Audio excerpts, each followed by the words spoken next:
दोस्तों, जय जोहार। मैं कौशल तिवारी और बिहनिया संध्या में आपका स्वागत है।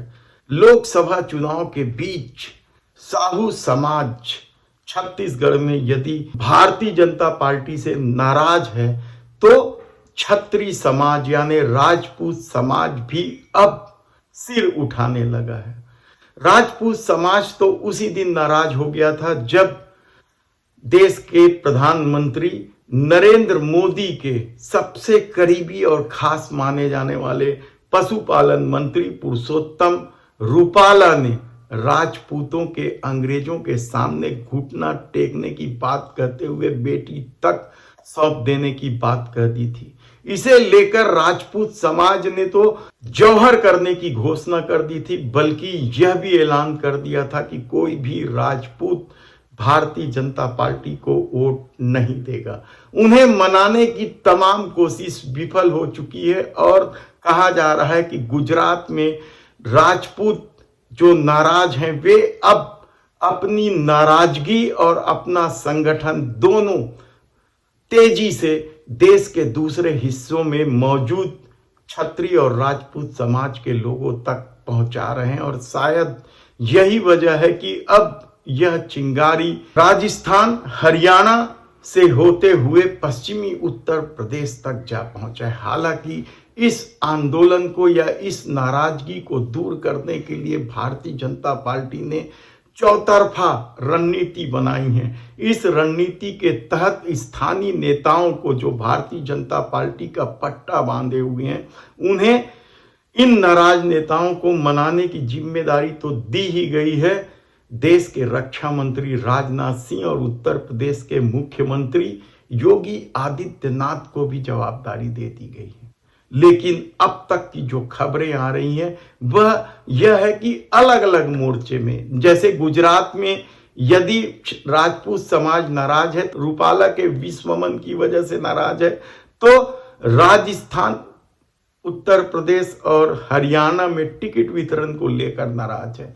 यानी अलग अलग मोर्चे में राजपूत समाज भारतीय जनता पार्टी की खिलाफत तो कर रही है, लेकिन कहा जा रहा है कि जिस तरीके से राजपूत समाज के कई नेता भारतीय जनता पार्टी का पट्टा बांधे हुए, उसके कारण आंदोलन की बड़े पैमाने पर रूपरेखा तैयार नहीं हो पा रही है और इसी का फायदा उठाते हुए भारतीय जनता पार्टी अपने संगठन से जुड़े राजपूत समाज के लोगों को सक्रिय कर दिया है। तो क्या ये आंदोलन वे तोड़ पाएंगे? ये सवाल इसलिए भी महत्वपूर्ण है क्योंकि गुजरात में जिस तरीके का खेल हुआ है राजपूत समाज के साथ, उसके बाद आंदोलन जब तेज होने लगा तो होटल में बकायदा बैठक भी हुई, राजकोट के होटल में, और वहां मामला जब नहीं बना तो राजनाथ सिंह और मुख्यमंत्री उत्तर प्रदेश के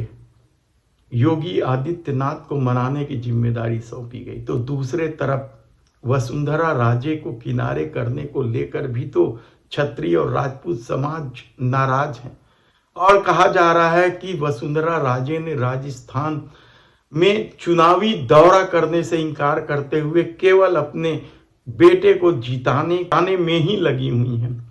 और जो नए नवेले मुख्यमंत्री हैं भजन लाल शर्मा, उनकी पकड़ या पहुंच पूरे राजस्थान में नहीं है या उनकी पहचान पूरे राजस्थान में नहीं है। इस वजह से राजस्थान में भी भारतीय जनता पार्टी को दिक्कत आ रही है। पिछले चुनाव में भाजपा ने यहां सभी सीटें जीती थी, 25 में से सभी 25 सीटें। तो क्या इस बार स्थिति बदल रही है राजस्थान की? हरियाणा में भी कमोबेश यही स्थिति है। हरियाणा में भी टिकट वितरण को लेकर जबरदस्त विवाद है और कहा जा रहा है कि कई लोगों ने इस्तीफा तक दे दिया है, लेकिन उन्हें मनाने की कोशिश चल रही है। तो पश्चिम उत्तर प्रदेश में जाट किसानों को साध लेने की कोशिश में भारतीय जनता पार्टी ने जयंत सिंह चौधरी से हाथ तो जरूर मिला लिया है, लेकिन वहां मौजूद क्षत्रिय और राजपूत समाज के लोग बेहद ना। राजस्थान के बारे में तो यहां कहा जा रहा है कि क्षत्रिय पंचायत ने बकायदा पंचायत बुला के अपने लोगों को, अपने सदस्यों को गंगा जल की कसम दिला रहे हैं कि वे भारतीय जनता पार्टी को वोट ना दें। जबकि पिछले बार आपको याद होगा सहारनपुर में किस तरीके से क्षत्रिय स्वाभिमान महाकुंभ में समाज के प्रतिनिधियों ने मंच से भाजपा के विरोध में मतदान करने का ऐलान किया था। अब 16 अप्रैल को क्षत्रिय समाज की ओर से मेरठ में एक महापंचायत की बैठक बुलाई गई है। कहा तो यहां तक जा रहा है कि पार्टी नेतृत्व क्षत्रिय समाज के प्रतिनिधियों से निरंतर संवाद कर रहा है। रक्षा मंत्री राजनाथ सिंह और उत्तर प्रदेश के मुख्यमंत्री योगी आदित्यनाथ इस संबंध में पश्चिमी उत्तर प्रदेश का दौरा तक कर चुके हैं। और यही नहीं, गृह मंत्री अमित शाह भी इस कोशिश में लगे हुए हैं कि किसी भी तरह से क्षत्रिय समाज को एकजुट ना होने दे, यानी राजस्थान, गुजरात, हरियाणा और उत्तर प्रदेश के क्षत्रिय समाज एक साथ बैठक ना हो या इनका एक साथ पंचायत ना हो। इस कोशिश में भारतीय जनता पार्टी ने अपने पदाधिकारियों को, यानी जो भारतीय जनता पार्टी का पट्टा बांध चुके हैं, उन लोगों को सक्रिय कर दिया है। गाजियाबाद से जो खबर आ रही वह भी कम चौंकाने वाला नहीं है। केंद्रीय मंत्री वीके सिंह के टिकट काटे जाने पर यानी गाजियाबाद और उनके आसपास के इलाकों में बेहद ही नाराजगी है। इसी तरीके से पश्चिमी उत्तर प्रदेश की यदि हम बात करें, वहां नाराजगी की वजह टिकट वितरण को लेकर है। क्षत्रिय समाज के नेता सुरेश राणा, संगीत सोम, चंद्रमोहन की पार्टी में हो रही लगातार अनदेखी को लेकर भी क्षत्रिय समाज और राजपूत समाज बेहद नाराज है। और कहा जा रहा है कि आने वाले दिनों में मेरठ में जो महापंचायत होने वाली है 16 अप्रैल को, वह निर्णायक होगी और उसके पहले भारतीय जनता पार्टी